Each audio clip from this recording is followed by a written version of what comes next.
Welcome to Investors Hangout. This weekly interaction to help you learn and understand savings and investment issues is brought to you by Aditya Birla Sun Life Mutual Fund and Value Research.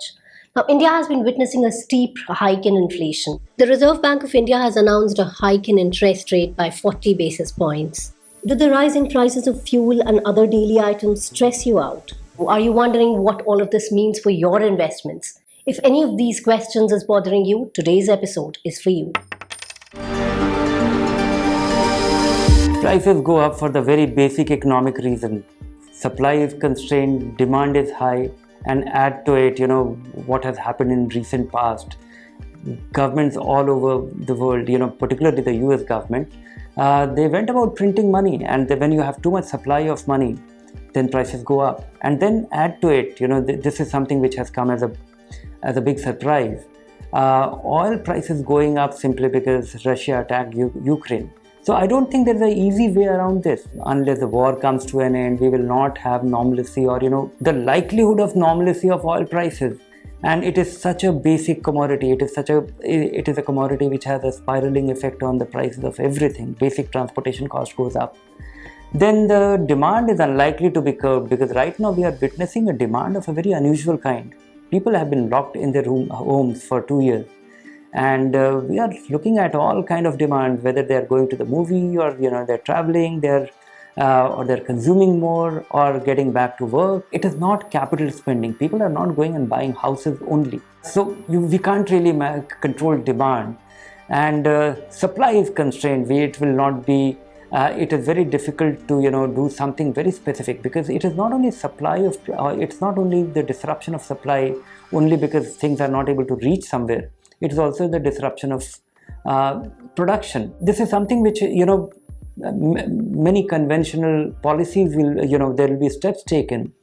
But it's a combination of all this which is very difficult to deal with. As I was saying that there are three reasons. Constrained supply, huge demand, and this is where huge demand, to curtail that, you increase the interest rate, and that is what central bankers do. Interest rates have gone up and they can go up further, but this in itself will not be enough to control inflation. Rising interest rate acts as reduces the supply of money. There are less borrowers, and that can actually pacify the demand, that can reduce the demand. But I don't think that that alone is good enough. Because the three reasons, as I was saying, that unless the war comes to an end, we will not have the oil prices going down. Oil has such an impact that it is very difficult to halt rising prices without, if oil prices don't stop going up. Interest rate hike will not help that. Only supply of money will get reduced in a limited extent. And that this can arrest some demand, but that's about it. I don't think that in itself is good enough to really make a big impact. Home loans will become expensive, and it is beginning to. Last week itself, HDFC, the biggest lender for home, mortgage lender, it has increased the cost of borrowing for all its existing borrowers, not the new borrowers, existing borrowers, by 5 basis points. So it looks a very nominal sum, but it is beginning to. And that has happened without interest rates going up. Then comes, small savings rate. There we have seen that, the rates did not go down when it was going down. I don't have a sense of what will happen to small savings rate, which most people invest in. Most, individuals do invest for their risk-free investment. But interest rates, in anticipation of the likelihood of interest rates going up, they have already inched up. The 10-year Government of India bond is already close to 7, and so people will start earning little more on their deposits. Debt funds will have two impacts. One is the short term, and the other is the medium term, long term. Short term, when interest rates go up, debt funds actually take a hit. They go down in value simply because the bonds that these funds are which they are holding, they will continue to earn less interest based on prevailing rates. And if interest rates goes up, which means that the new bond that will be issued by different issuers will earn more. So the older bonds become less pricey. They actually lose value. They immediately adjust to the exchange interest rate so that the current yield on those bonds go up. So long-term bond funds will be hurt. They take a hit as always. But the medium-term impact is that the yield or the return on these bonds will actually, these bond funds will also go up. To escape this big decline that is coming your way, make sure that you are not invested in the dynamic bond fund or the bond funds which are holding long maturity bonds, simply because the scale of decline of these bonds is directly proportional to the maturity. So let me give you an example. If a bond fund is holding a 15-year paper as compared to another bond fund which is holding a 1-year paper, the 15-year paper, because that 15-year bond will continue to earn lower interest for a long period of time, so those bonds actually take a far bigger hit. So go to Value Research Online, set up your portfolio, look at those individual pages, and in the portfolio section you can see the maturity profile, maturity number of years of all the bond funds. You can also compare them at one place. So take a look at that, and if the bond fund that you have invested in, if it has a very long maturity, you have to worry about it.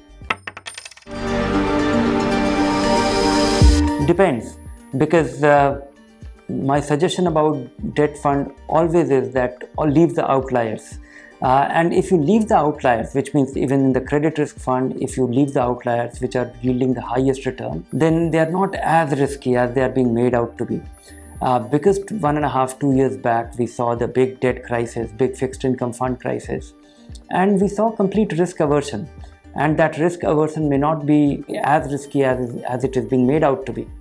So I would say that look at things carefully, look at funds which are completely, into AAA and more and above, and they may not be as risky as they are being made out to be.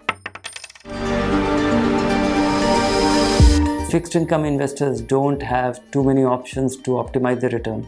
The first ladder of all fixed income investors is the small savings scheme, the senior citizen savings scheme. So there is a small likelihood, I'm not very confident, because these rates did not go down when the rates were going down. So I don't know if they will actually go up if interest rates go up. But if there is a small chance that the rates will go up, so that's the way you will benefit. The other is that if you want to have a meaningful benefit derived from your investment, you will have no choice but to invest a small part of your investment, whether it is 5%, 10%, 15%, depending on your needs, how badly you depend on your income from your investment. You'll have to invest in equity. And optimizing return, I don't think one should be really thinking in terms of optimizing or assuming risk in fixed income. What happens in case of equity is that you will see the cyclicality. Many times they go down and they go up. But in case of fixed income, if you take a risk and it turns out to be bad, that risk you are faced with, and if you are hit by that risk, you lose the capital. You lose a meaningful part of your capital. And that is something which has not faded out of our memory. So don't try to maximize your return on fixed income fund, because the damage here could be permanent. The equity damage that we see, many a times they are not permanent. Well, with that, it's a wrap. Thanks for watching today's episode. If you like the show, do subscribe to our YouTube channel. Keep watching. Bye for now.